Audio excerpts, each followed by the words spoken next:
curse marks my flesh. A blight no worldly cure can heal. I have traveled far to reach the god tree in Derwa, hoping it would rid me of this ever-bleeding wound. If it were only that easy.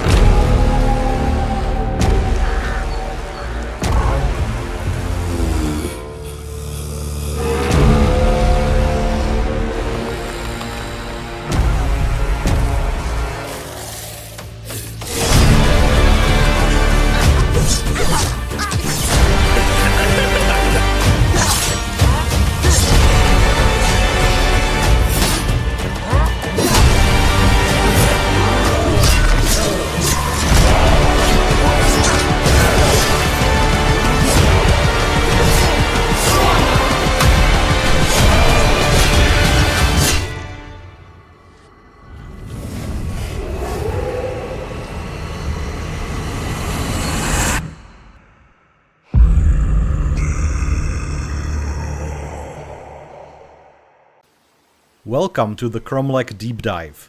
My name is Pavel Makal. I'm the PR manager at Perun Creative, and today I will introduce you to various gameplay elements of Kromlech in greater detail. Kromlech is an action-adventure RPG set in a dark, low-fantasy world influenced by Celtic mythology and aesthetics. The game also has roguelite elements, but more about them later. Here you can see our hero Cronach walking towards the village of Letrek, the first of many settlements you will encounter on your journey. The world is fully handcrafted, there is no procedural generation, and we also used a lot of our own photogrammetry assets, such as flowers and other elements. The size of Kromlech is inspired by old-school RPGs such as Gothic. We didn't want to make a huge but mostly empty open world. Instead, every nook and cranny has its meaning, and curious exploration is rewarded. Our game map is also very vertical. There is a lot of deep caverns and crags, but also high mountains with beautiful vistas. Meet Paladix, the village druid. You can trade various resources with him, but he can also help you craft all kinds of brews to help you on your journey.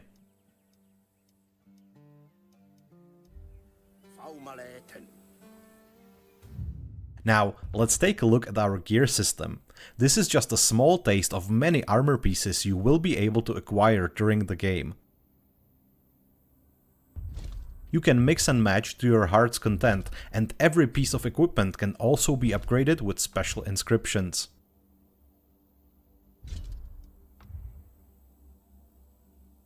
Since the game world is pretty dangerous, it would be wise to go out with a weapon. In Kromlech you will battle your enemies with various swords, axes, maces or clubs. You can even dual wield them or use them with a shield.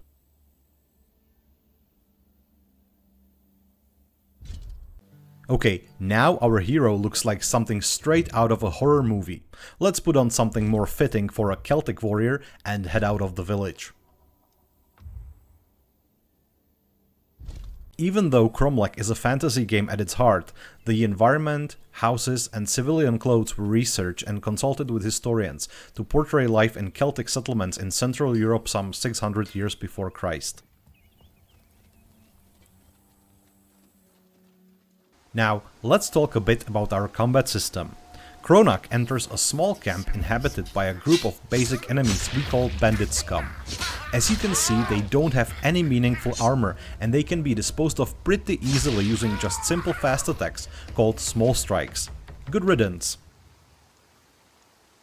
But this is going to be a bit more challenging. This creature is called a lurg. He is pretty strong, but this particular specimen is also heavily armored.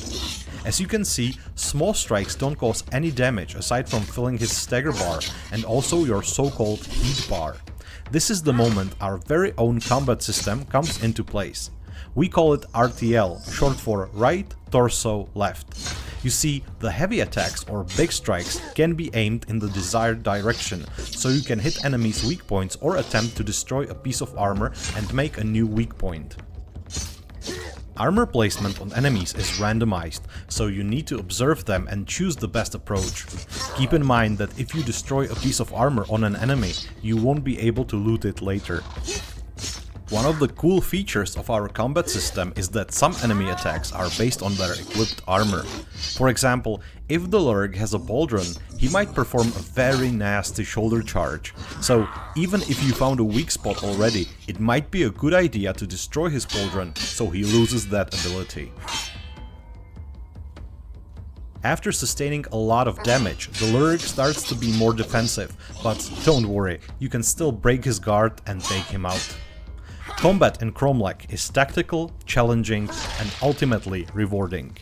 Now it's time to introduce you to our core gameplay loop. As I mentioned in the beginning, Kromlech has roguelite elements. The story takes place in a 30-day cycle. One day can be as long as you want and you end it either by going to sleep or by dying.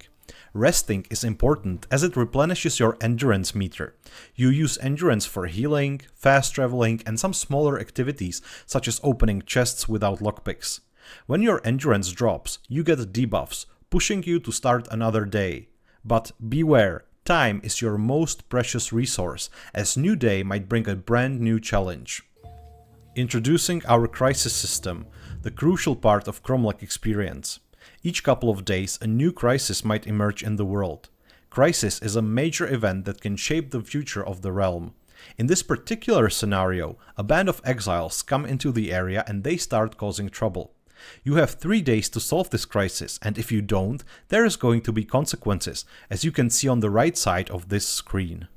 A good way to deal with the crisis is to start completing quests that are connected to it. This way you earn crisis points and you mitigate the possible consequences. One thing to note is that we don't exactly tell you how many crisis points will each quest give you. We believe players are smart, so we want you to read the quest description and think about what is requested of you. In this particular quest, you are asked to kill 2 bandit leaders. Well, that will probably make a big impact, right? If you were, let's say, asked to bring 5 chicken breasts to Granny what's her name, you'd probably guess it won't help that much. But don't worry, we don't have those kinds of quests in Kromlech. The consequences you don't deal with become world scars, and they will be active for the rest of the current cycle, making the world subsequently more difficult. Bear in mind that you have limited time to deal with the crisis, so losing a day by dying or having to rest too early because you used up all your endurance for healing is not viable. Some players might find additional challenge in a world cursed with multiple world scars. Others will probably rather restart the cycle and try again. The good news is we have a lot of crises and quests available, and they also have multiple solutions and approaches, so each and every new run is an opportunity to experience something new and try a different way. One thing that should help you in your future endeavors is our RPG system. In its center lie the epithets, heroic names you gain for your heroic deeds. Let's say you find a stone tablet speaking about some ancient hero who managed to kill a monster with his bare hands. You might want to try it as well, and if you are successful, you might gain an epithet. You can have up to 7 of them equipped, but you need renown for them to be active. Renown is a special resource that can be gained, for example, by completing quests, but you can also lose it for dying or failing some other way. You strive to be as renowned as possible, because high renown means more epithets active, which in turn makes you a mighty hero. Losing renown will hurt you, because you will feel it immediately by also losing various bonuses. Other parts of our RPG system are various skill trees, combat techniques, and also war paints you can combine for powerful bonuses. If you unlock them, they carry over to next playthrough. There is a lot more to share with you. The world of Kirin is packed with secrets, dungeons, rifts, gods and demons, and most importantly, adventures. We can't wait to show you more. Until next time, take care.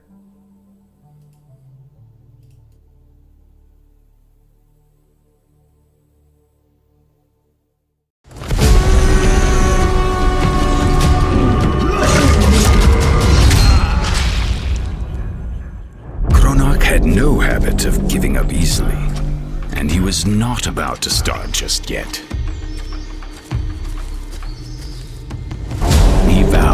not rest until the Lurg shaman was slain.